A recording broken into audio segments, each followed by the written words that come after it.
Breaking చూస్తున్నాం. లోక్సభ ఎన్నికల వేళ గులాబీ పార్టీ కోటకు బీటలు వాడుతున్నాయి. ఇక బీఆర్ఎస్ పార్టీపై వస్తున్న అవినీతి ఆరోపణలు, అసెంబ్లీ ఎన్నికల ఓటమితో ఆ పార్టీని ఒక్కొక్కరుగా కీలక నేతలు వెళుతున్నటువంటి పరిస్థితి. ఇప్పటికే సిట్టింగ్ ఎమ్మెల్యేలు, ఎంపీలు, కార్పొరేటర్లు వీడుతున్నారు.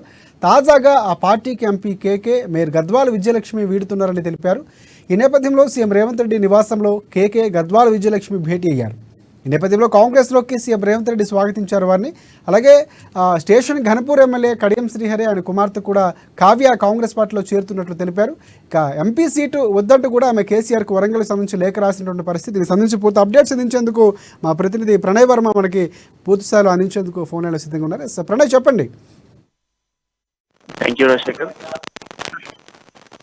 బీఆర్ఎస్ పార్టీ నుంచి వలసలు పెరుగుతున్నాయని చెప్పుకోవాలి. గతంలో కాంగ్రెస్ పార్టీకి సంబంధించినటువంటి నాయకులకు సవాళ్ళు ఇచ్చినటువంటి బీఆర్ఎస్ పార్టీ ప్రస్తుతం బీఆర్ఎస్ రోజు కూడా కిక్కిరిసిపోయినటువంటి బీఆర్ఎస్ పార్టీ కాస్త ఖాళీ అవుతున్న సిచ్యువేషన్స్ కనబడతా ఉన్నాయి. ప్రధానంగా మనం మాట్లాడుకుంటే గ్రేటర్ హైదరాబాద్ పరిధిలో గెలిచినటువంటి ఎమ్మెల్యేలు ఏ సెకండ్ ఎవరు ఖాళీ అవుతారో తెలియని పరిస్థితులు అయితే ప్రధానంగా కనబడతా ఉన్నాయి.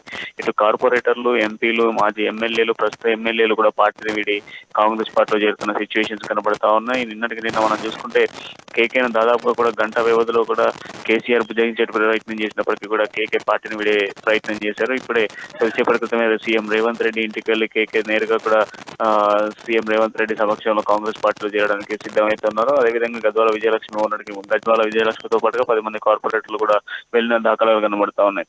సో మరోవైపు చూసుకుంటే స్టేషన్ గన్పూర్ ఎమ్మెల్యేగా ఉన్నటువంటి కడియం శ్రీహరితో పాటుగా కడియం శ్రీహరి కూతురు కడియం కావ్యకు హన్మకొండ ఎంపీ టికెట్ ను కూడా ఇచ్చిన నేపథ్యంలో కూడా వాళ్ళు కూడా పార్టీని వీడుతారు అన్నటువంటి పరిస్థితులు కనబడతా ఉన్నాయి.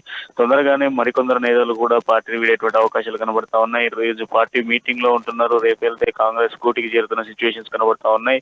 గతంలో వ్యూహాత్మకంగా ఆలోచించినటువంటి కేసీఆర్ ఆలోచనలు ఇప్పుడు పనిచేయట్లేవని చెప్పుకోవాలి. ప్రధానంగా మాట్లాడుకుంటే కేశవరావు కుడిభుజంగా కేసీఆర్ ఉన్నటువంటి వ్యక్తి, అలాంటి కేశవరావు కూడా పార్టీని వీడుతున్న సిచ్యువేషన్స్ కనబడతా ఉన్నాయి. Shekhar, right. Thanks for updates Pranay.